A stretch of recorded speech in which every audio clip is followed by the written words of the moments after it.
Buenos días, buenos días. ¿Alguien se encuentra contento de estar en la casa del Señor el día de hoy? Aplaude si amas a Jesús. Yo voy a decir algo. Hay muchos sitios en los que pudieras estar un domingo en Memorial Day, el fin de semana de Memorial Day, pero nada mejor que estar en Church by the Glaze. ¿Alguien cree que eso es verdad? Ustedes estuvieron alabando como que si fueran una fuerza imparable. Mi nombre es Pastor Charlie Hughes. Tengo el honor de ser el líder del movimiento de adultos jóvenes en esta iglesia llamado Rally, y este viernes que viene en la iglesia bautista, la primera iglesia bautista de Fort Lauderdale, a las 8 de la noche, Rally va a suceder, pero no va a ser lo mismo sin ti, adulto joven. Si tienes entre 18 y 30 años, vamos a dar valor para que vayas. Va a ser un mensaje diferente al que voy a predicar hoy. Tremendo servicio, tremenda alabanza y una buena fiesta y comida y bebidas gratis.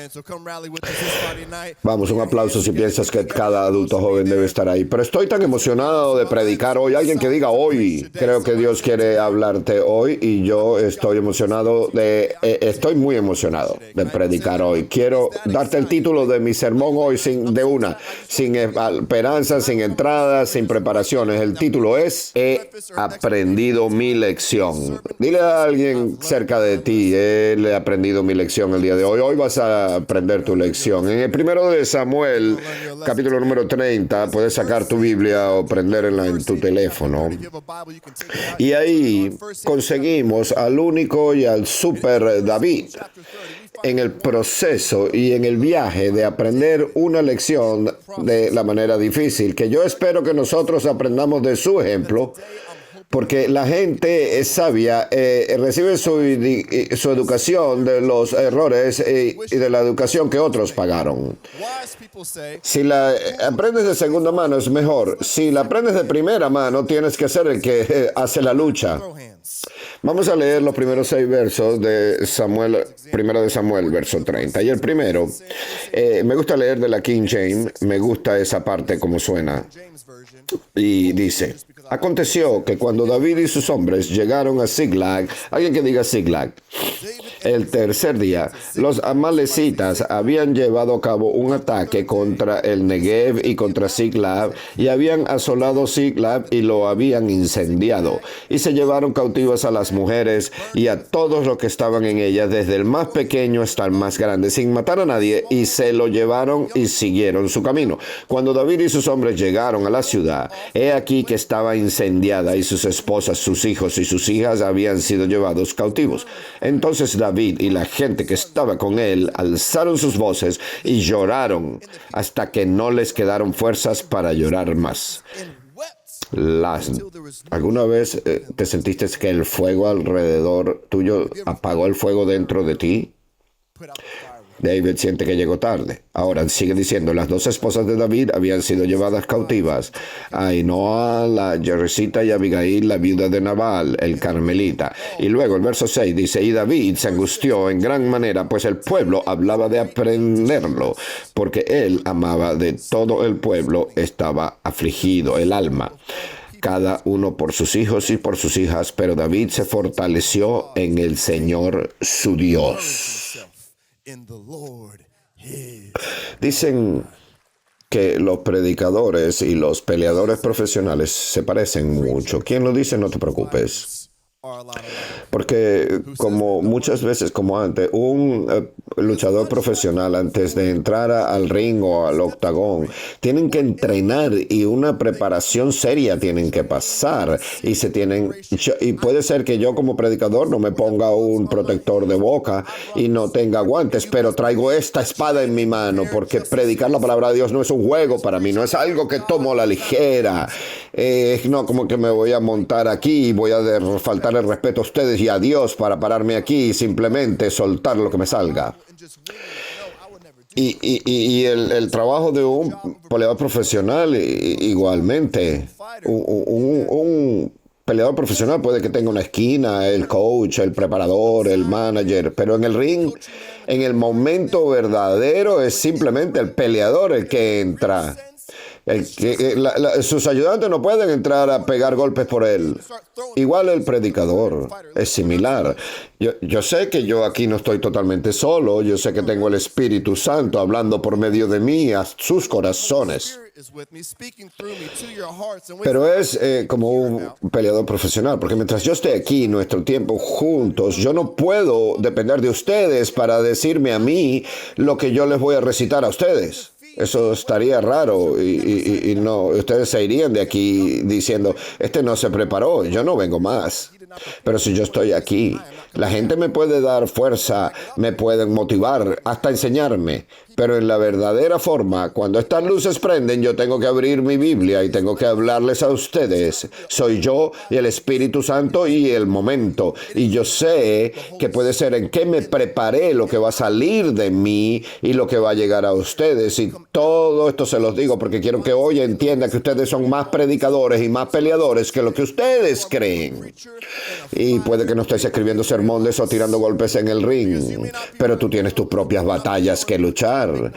Y sé que tienes tus propios sermones que predicar, porque esta vida es una pelea. Y el más grande de todos los sermones que cualquiera puede predicar no son las palabras que dice, sino la vida que viven. Y tú no puedes hacer mentira de lo que vives.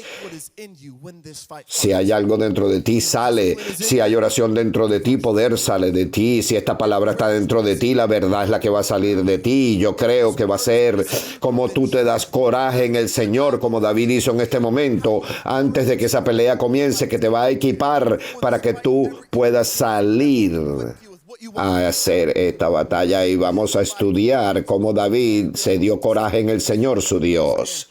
Pero antes de entender eso, tenemos que entender por qué David tiene que darse coraje con su Dios. Hasta este momento ya había sido como preparado para algún día convertirse en rey, pero es que en este momento todavía no había sido asignado como rey, así que por esta razón él es como que el aparente próximo rey, ¿no? Pero el que estaba en este momento, el rey Saúl, pensó que el rey Saúl quería matar a David y la gente le dijo que él tenía que irse para salvarse. Traducción. En este momento la vida de David no luce nada como algún día iba a lucir. Su fe está lo más bajo, su coraje está lo más caído, su miedo lo más alto. Y sin consultar a Dios, esto es lo más importante de todo. Él, sin consultar a Dios, decide ir a los filisteos a pedirle a ellos que lo protejan y que preserven su vida hasta que el rey Saúl muriera. Y si tú conoces tu palabra bien y eres un estudioso de la Biblia, tú sabes y me vas a parar y decir, espera, Charlie, tú dijiste que David se fue a donde los filisteos por protección. ¿Los filisteos? Los que están llenos de gigantes, esos filisteos, los de Goliat, no. A la gente de los gigantes que Dios le ayudó a matar, a pedirle protección en lugar de creer en el Dios que lo ayudó a matar al gigante. Así es de asustado que estaba David, cuánto temor tenía por su vida, cuán bajo su fe se encontraba, porque lo que estamos viendo en este momento, que David está tratando de preservar una promesa que Dios le dio usando sus propios métodos y su propia fuerza. Él está yendo a los enemigos por protección en lugar de pedirle a su Dios por guía. Hay relaciones en nuestra vida donde a veces queremos llenar esas promesas con otras funciones en lugar de la ayuda de Dios. Dios mantiene sus promesas siempre. No unas veces, no algunas veces. Tu Dios siempre mantiene sus promesas cada una y de otra vez. No cuando Él se siente como cuando haces las cosas bien. No, Él siempre mantiene sus promesas. Aunque mantener sus promesas aunque eso lo lleve a que lo claven en una cruz, aunque lo ponga en una tumba, Él va a seguir manteniendo sus promesas cada una y otra vez. Cualquiera sabe que tu Dios no es un mentiroso y que Él es el Señor. ¿Hay alguien aquí que sepa que tu Dios es siempre verdadero y va a mantener siempre sus promesas?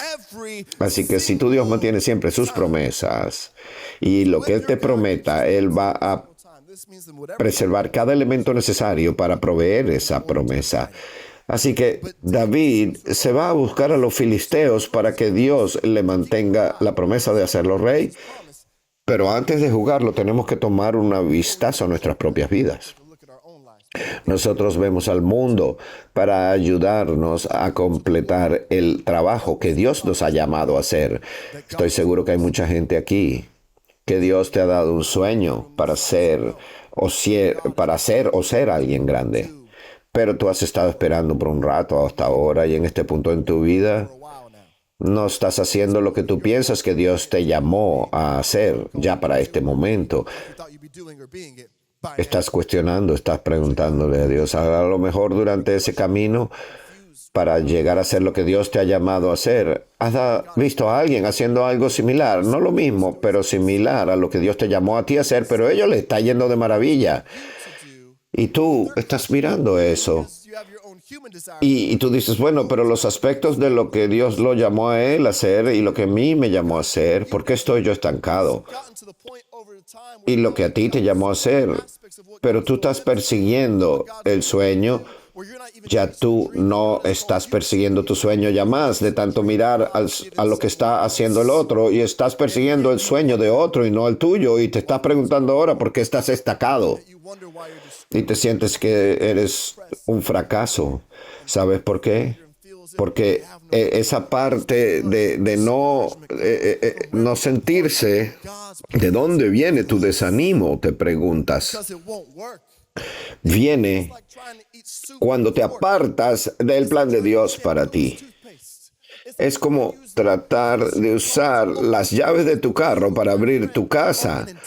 Tú eres un equipo perfectamente preparado para Dios, para un uso específico, así que no te degrades o faltes el respeto al plan que Dios tiene para tu vida, apartándote de ese plan en cualquier manera, porque te digo, el plan de Dios requiere que tengas total credibilidad y confianza en el plan de Dios y ser totalmente leal. Dios tiene un plan para tu vida, pero tú te tienes que pegar a ese plan, apegar y seguir ese plan. Pero David, él no se juntó al plan. Así que por esta razón ya sabemos que fue a los filisteos a buscar protección para mantenerlo vivo hasta que Saúl muriera para él llegar a ser rey. Pero lo peor de esta parte es que cuando él hace eso, últimamente ellos lo rechazaron. Le dijeron, no lo haremos. Eso pone demasiado problema sobre nosotros. Así que con su rabo entre las piernas se fue de nuevo a Ziklag de regreso.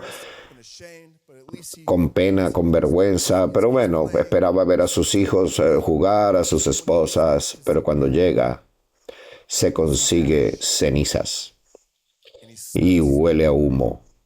Y todo este campo que una vez estaba lleno con los sonidos de niños jugando está totalmente en silencio.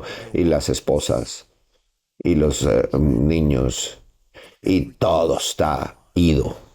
Ziklag está sido quemado hasta las cenizas, está devastado, depresivo. No haya las palabras, no tienen descripción para esa sensación, cómo se sentía de desganado cuando él retorna y ve todo en ruinas. Pero su desencanto verdaderamente comienza cuando él se va a pedirle ayuda a los filisteos.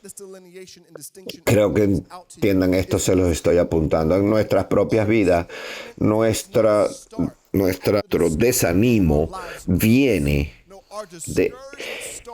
de que veamos justo en el momento que paramos de pedir o de seguir el consejo de Dios. No comienza cuando descubrimos el desastre. Eso comienza cuando nos apartamos del plan y de la ayuda de Dios para nuestro plan. Porque el desencanto siempre va a ser tu parte cuando no usas lo que fue puesto en ti para sostenerte. Así que antes de conseguirnos tan caídos, tenemos que preguntarnos, ¿quién me llamó a este plan? ¿Dios me llamó a este plan? ¿O mis inseguridades me llamaron a este plan? ¿Dios me llamó a esto? ¿O compararme con otros me llamó a esto? ¿Quién me llamó a esto? ¿Dios me llamó a esto? ¿O Instagram me llamó a esto? ¿Quién me llamó a esto? ¿Dios me llamó a esto?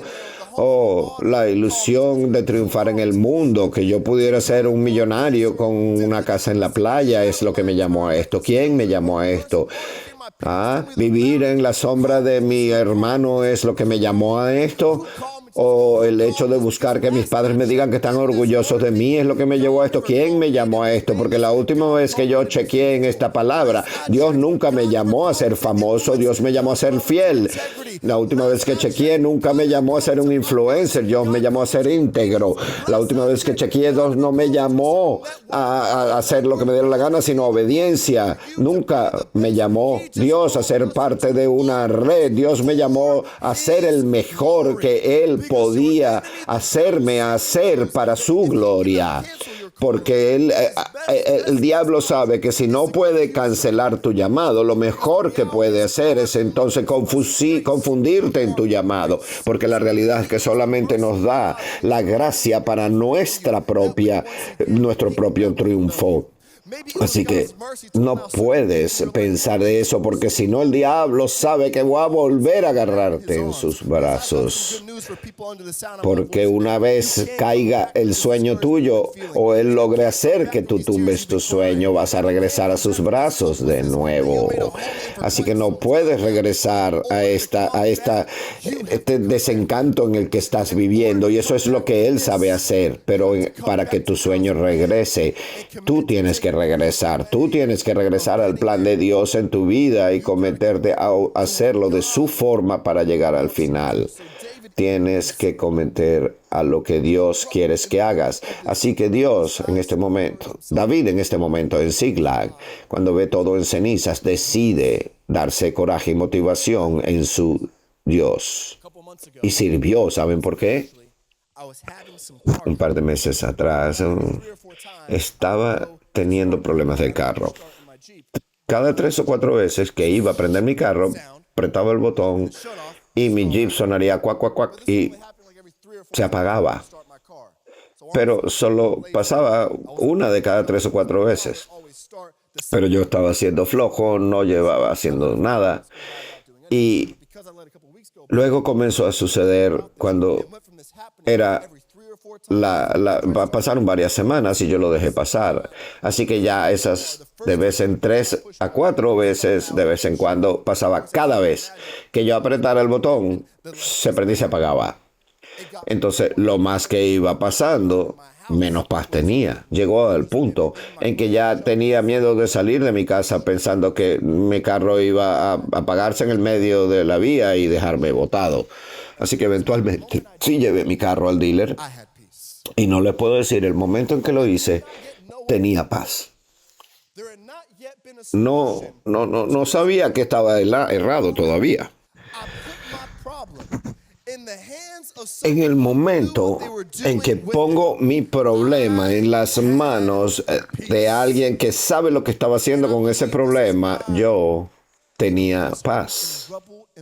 Y creo que por esta razón, hasta con su casa destruida, su ciudad en llamas, aunque nada se había reconstruido todavía, fue como David comenzó a rehacer su confianza en Dios. porque ahí en Siglag es donde su vida había tocado el fondo, pero dejó de pretender en ese momento que él sabía lo que hacía y decidió dejar de correr y decidió regresar a su Dios, al Señor su Dios. Así que, ¿sabes? Ya no me toca a mí decir, el peso ya no está sobre mis hombros. La presión de este problema ya no me toca a mí, así que no voy a pretender más que sé lo que estoy haciendo, porque escúchenme hoy. Dios puede reconstruir desde las cenizas y Dios va a restaurar desde las ruinas, pero no lo hará si tú sigues corriendo de Él. Y no puedo hablar por todos, pero yo estoy cansado de correr. Correr me cansa. Me tiene exhausto. Nunca me gustó hacer cardio. Esto es un cansancio total, pretender que yo sé lo que hago, que yo sé hacia dónde va, que yo sé cómo manejar esta situación, porque la vida me ha probado que no hay paz en mis planes. Lo mejor que pueden hacer mis planes es predecir, pero no prometer. Lo mejor que mis planes pueden hacer es adivinar, pero no garantizar. Lo mejor que mis planes pueden hacer es hacerme sentir lo que más o menos esté sucediendo, me lleve a sentir de vez en cuando bien. Pero como las cosas están yendo en mi vida, no es lo que puede dictar mi vida. Yo quiero tener el coraje de saber que mi vida está sobre una roca sólida, que no importa cuán bueno o malo las cosas estén sucediendo en mi vida, pero para que este sea el caso, el coraje dentro de mí no puede ser sentido por las cosas que van a mi alrededor. Tiene que ser sentido en alguien que es más alto que yo, que tiene perspectiva y sabiduría que yo no tengo, fuerza que yo no tengo, para que mi vida sea mejor. No puede ser basada en cómo se ven las cosas hacia mi alrededor, sino en aquel que vive dentro de mí. Así que tengo que hacer como David y tengo que darme coraje y motivarme en el Señor. Desde que David se dio motivación y coraje en el Señor su Dios. Tú no puedes recibir coraje del Señor hasta que tú lo llames tu Señor. ¿Entiendes? Tú no te puedes dar motivación en Dios hasta que tú no lo expreses ser tu Dios. Lo que te estoy diciendo a ti hoy es que tienes que tomar tu propia decisión para Jesús. Tú tienes que tener tu propia relación con Jesús. No es suficiente que tus padres aman a Dios, porque Dios no tiene nietos y nietas, solo tiene hijos y hijas. No, lo que te salva es la sangre que Él derramó en la cruz. Tienes que tener tu propia relación salvadora con Jesús. Lo dice en Romanos, que Dios es tu Señor y que Dios fue resucitado de la tumba. Y esa es la promesa que te hace salvo, porque ahí es donde viene el arrepentimiento. Y no creen que arrepentimiento es un sentimiento de vergüenza. No, es algo, es una paz, porque el arrepentimiento es tu comenzar de nuevo, es tu recomienzo. Porque la Biblia te dice que cuando ponemos nuestra fe en Jesús y cuando nos arrepentimos de nuestros pecados, somos hechos nuevos. Somos totalmente nuevos. Es tu comienzo desde cero. Hemos todos corrido de Dios en nuestra propia manera. ¿Ok? Todos hemos corrido de Dios en nuestra propia manera. Tómenlo de David, el hombre que la Escritura describe como un hombre que persigue el corazón de Dios. Y en esta Escritura que estudiamos hoy, en este punto de la vida de David, su miedo está lo más alto, su fe lo más bajo. Y porque de la forma en que las cosas van, hasta sus propios miembros lo quieren matar a pedradas.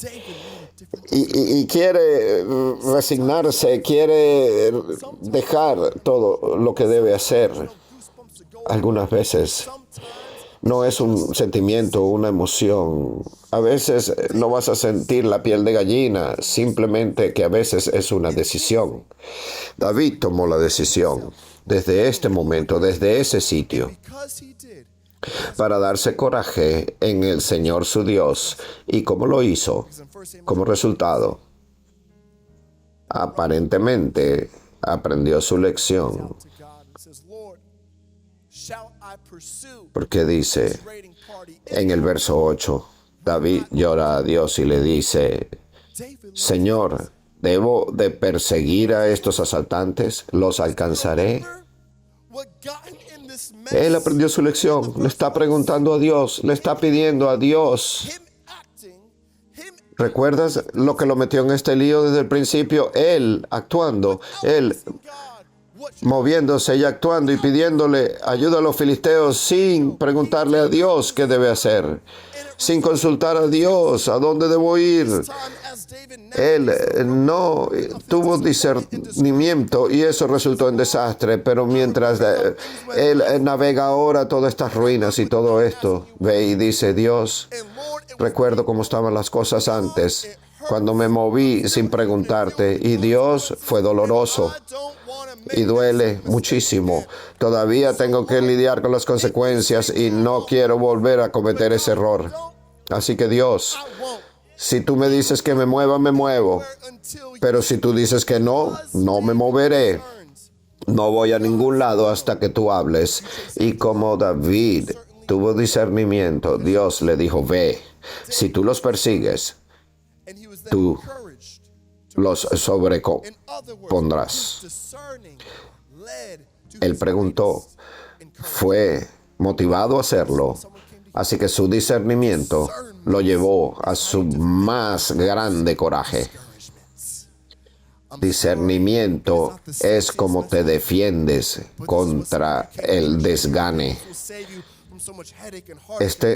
Sé que no es un mensaje más sexy de alguna vez, pero te lo estoy diciendo. Si alguna vez tomas un segundo para discernir, para preguntarle a Dios, ¿qué debo hacer? Tu vida va a tener una paz que transciende cualquier entendimiento, porque el discernimiento, ¿saben qué hace? Hace esto. Te protege de dolor no necesario. Él nunca hubiese estado en esta situación si él le hubiera preguntado a Dios si debería ir a pedirle a los filisteos por ayuda. Pero ¿saben qué? David nunca hubiese aprendido cómo ganarle a los Malacáes si no hubiese discernido el mensaje de Dios. Pero como sí discernió y decidió ir a perseguirlos después de que Dios le dijo que sí, ¿saben qué? Cuando lo logró alcanzar, se descubrió que no le habían quitado nada y recogió todo lo que le habían quitado. ¿Saben qué? Estoy hablando de su perspectiva, porque de la manera en que David actúa cuando recupera todo, es como si realizara, wow, Dios, si tú puedes discernir mi familia, hasta en la compañía de mis enemigos, quizás tú eres capaz de darme discernimiento a mí, en mi camino, a mi destino, con la corona en mi cabeza, sentado en el trono. Así que puede ser que sí seas un hombre de palabra, un Dios de palabra. Parece ser que sí mantienes tus promesas. Parece ser que eres el más grande rey que verdaderamente está en control de todo, porque Church by the Glaze no cometan un error. Cuando estos Malacáes se llevaron la familia de David, quemaron todo, lo que el diablo quería era que David acabara con todo en ese momento, que no discerniera nada, para que tuviera toda su motivación y su fe por el suelo y cayera en manos del enemigo. No, esta es la misma gente que en su propia vida y en su propio liderazgo, el rey Saúl decidió perseguir sin el discernimiento de Dios. Y por esta razón y por este evento, porque el rey Saúl no discernió y decidió perseguir a los Malaquías, Dios le dijo a Saúl, no puedo creer en ti más porque tú me has enseñado que tú no crees en mí, así que saco mi mano de ti y la pongo sobre David. Así que tú puedes creer que cuando estos amalequitas vinieron, trataron de hacer la misma jugada dos veces, tras sacar el segundo rey de Israel de la misma manera, y que iba a todo suceder de la misma manera, pero estos dos reyes fueran acabados de la misma manera por el enemigo. Pero David a este punto había aprendido su lección y decidió discernir y preguntarle a Dios, y como resultado de esto, el mismo enemigo que sacó a David confirmó lo que Dios había puesto en David y probó a David que él tenía para ser rey todo lo necesario, lo que nunca hubiese podido ser Saúl, aunque todavía no tenía la corona en su cabeza, porque el enemigo que sacó a Saúl no podía sacarlo a él, a David, de la misma manera, porque el enemigo, y para sacarle y desganar a David, Dios enseñó que para darle coraje a David tenía que discernir, y en nuestras vidas discernir va a ser la diferencia entre lo que acaba con alguien o lo hace triunfar como rey. Así que nadie debe pasar por su próximo Ziklag, que tenga que conseguir todo en ruinas y en cenizas para llegar a ese punto. Quiero que escuches lo que te digo. Tú no tienes que tener tu Ziklag para que tu fe muera. Ahí, en Ziklag, es donde tú decides que ahí vas a comenzar a discernir el mensaje de Dios, porque aunque tu vida puede estar en tormento en este momento, tu fe no debe serlo, porque tú estás soñando con ese mensaje que Él te ha mandado. Ora por ese Dios. Él te va a favorecer, Él te va a bendecir, Él te va a sacar de ese tormento. Tu discernimiento es el que va a ser la razón por la cual vas a triunfar. El final de tu adicción, el comienzo del reparo de tu vida y tus tormentos, porque eso es lo que va a revelar el rey, el hombre, la mujer, el padre, el predicador, todo lo que Dios ha mandado a que seas. ¿Quién va a discernir, aprender a discernir en la casa de Dios hoy? Para que le dejes saber al diablo que está equivocado. Para que le dejes saber que no va a sacarte de la batalla. Así, con toda mano levantada, Señor, declaramos en este momento que creemos en ti, que estamos decidiendo no movernos sin tu discernimiento. Cada mano levantada, por ellos oro, que escogemos discernir, que el Dios nos hable claramente, obviamente, de manera que no podamos errarlo, para que nos dé dirección, que cada mano, gente que tiene la mano levantada, consiga paz en tu protección, en tu bendición, en tu promesa como nunca antes. Oro, mi Señor, que decidimos que Ziklag, ese desgano que estamos sintiendo, no es donde muere nuestra fe, es donde nuestra fe decide que no. Estuviste cerca, le decimos al enemigo, pero no me sacaste, solamente me hiciste más fuerte. Hiciste más fuerte en aquel que es más fuerte que tú, diablo. Para cada gente en este recinto, que vamos a encontrarnos residiendo en el bien y la lealtad y la gracia del Señor. Amén.